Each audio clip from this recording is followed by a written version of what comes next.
Hey, this is Spoony. I'm here with Dennis Shirk, producer for Take-Two Interactive, and we're here to talk about Civilization 5, one of the games that was on my short list of games that I absolutely must cover because I am a huge Civilization fan. I've played them all. I've played Colonization. I've played. I'm such a guy. Like I've even played most of the mods for it. Nice. Like even the official mods that came with like Beyond the Sword and stuff like that. Very excellent stuff. And I got to tell you, the demo was really exciting because.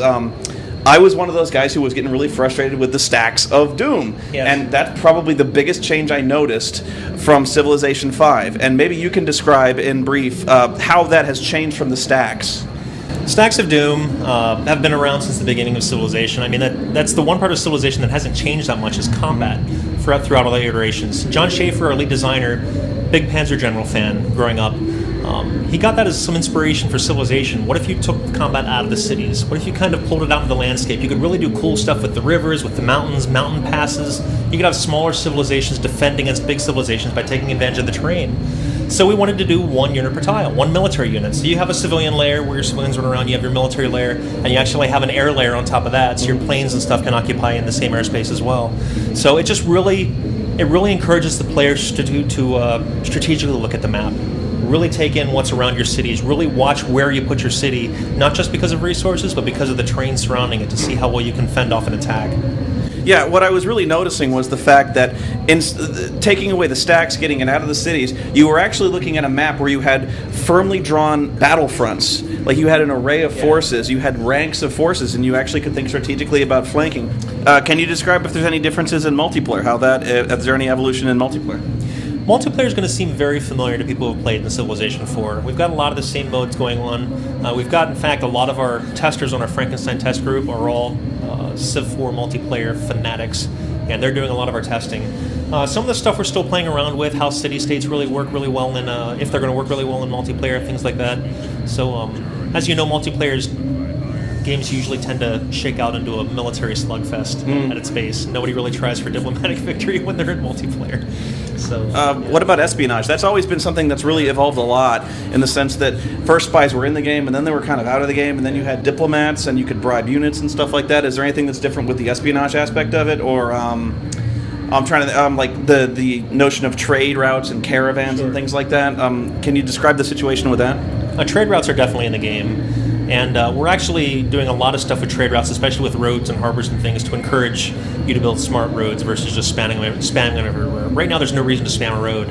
Likewise, espionage, that was the other thing. Yeah. We didn't put the espionage system into Civilization 5, only because we've changed a lot of stuff. And it's a matter of how much stuff we want to keep cramming into Civilization 5 before we actually scare people away from moving over to it. Because we still got all the core gameplay that's in every version of Civ, the building of wonders and expansion and science, etc. But John really wanted to put these big changes in place, so espionage is going to have to wait till a later time. Yeah, that makes sense, because you always had to manage so many different things. Like you had to allocate resources to all these various aspects, and so I remember you had to allocate to science, building, espionage, and counter-espionage. It seemed like a lot, so the streamlining seems like a really logical step. Yeah. And I'm actually really impressed with the notion that Civ 5 seems like a whole new game. It seems like a new evolution of the game, and that's what really impressed me, was the fact that you've changed fundamental aspects of the gameplay, and yet it seems more faithful and more logical to what Civilization should be. Was that the general kind of mission, or like what was the general goal you wanted to accomplish with Civ 5? Well, it was, and it's something that I mentioned in the demo. Civ 4, especially after Beyond the Sword, was utterly complete. There wasn't much more you were going to do with it, and that's why John decided to make a departure from that. You keep the core of Civilization that's in all the games, and you put other new things in place, like the social policy system, the combat system, all of those new things. Because you could easily be tempted to go the route of just adding more systems to Civ 4, and then it ended up being Civ 4.5, but he really wanted to just try a new route and see where it went, and I think where it ended up is in just a fabulous place. All right, my last question for you is, when can we see Civilization 5 in stores? September 21, U.S., 24th internationally, and everybody buy it because it's awesome. It definitely looks awesome. Let's see some footage from Civilization 5, and then we'll be back with Angry Joe for a few more questions.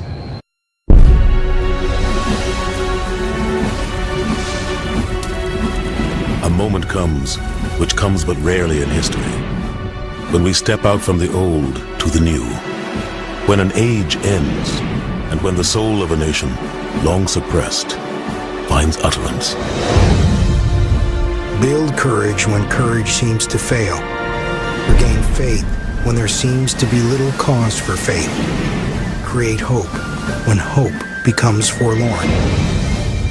I never learned how to tune a harp or play upon a lute, but I know how to raise a small and obscure city to glory and greatness, whereto all kindred of the earth will pilgrim. The great questions of the day will not be settled by means of speeches and majority decisions, but by iron and blood. I have witnessed the tremendous energy of the masses. On this foundation, it is possible to accomplish any task whatsoever.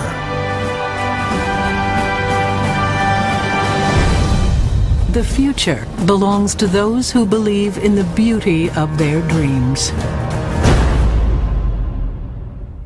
All right, Angry Joe here with Dennis, as you know, back after Spoony had some questions with you. I got some questions of my own. Now, they're not going to be as intelligent as Spoony's because, you see, I've never, ever played a single Civ 5 game, or Civ games.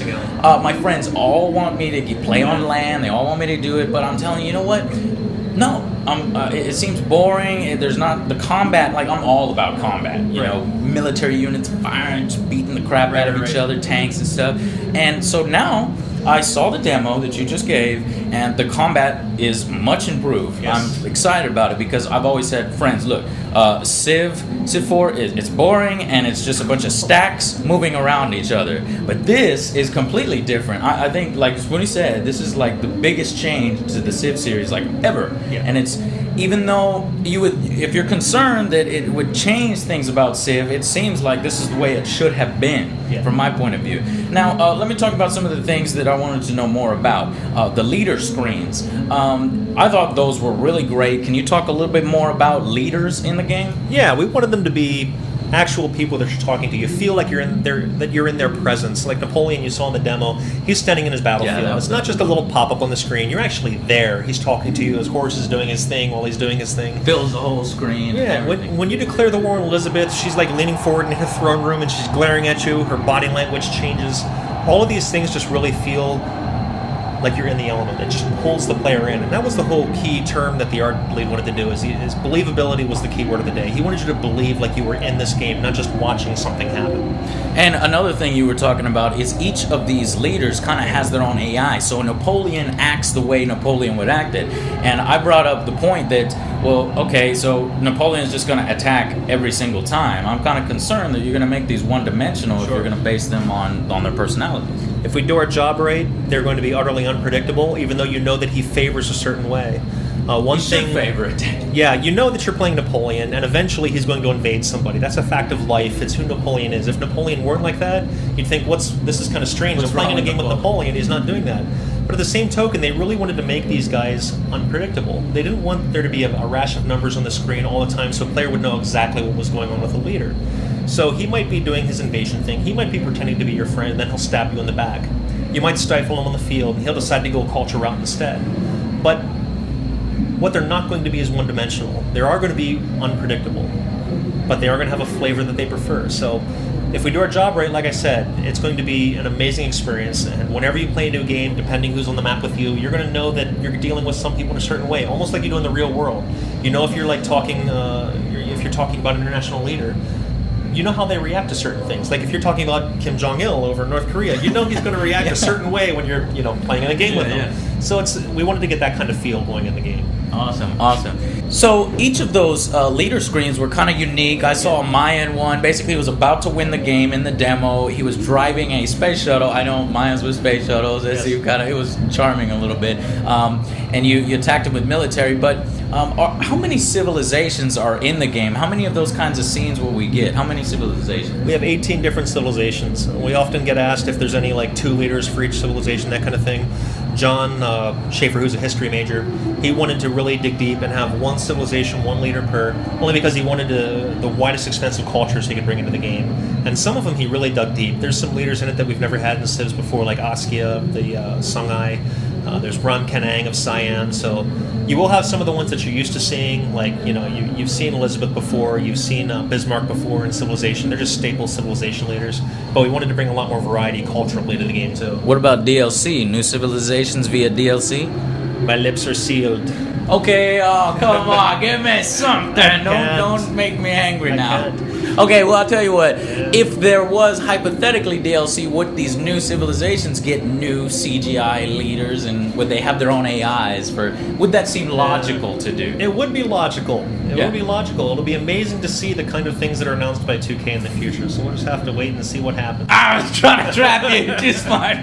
All right, man. Thank you very much. Thank you very much for taking the time to talk about Civ 5. And I tell you what, you got me. I'm gonna play the game. I'm gonna check it out. Finally, Civ 5 has won me over. We'll see if it wins you over. When does the game come out again? September 21 or 24th internationally. All right. Thank you for being with us. Have a good one, man. George Washington commands you to pull his finger.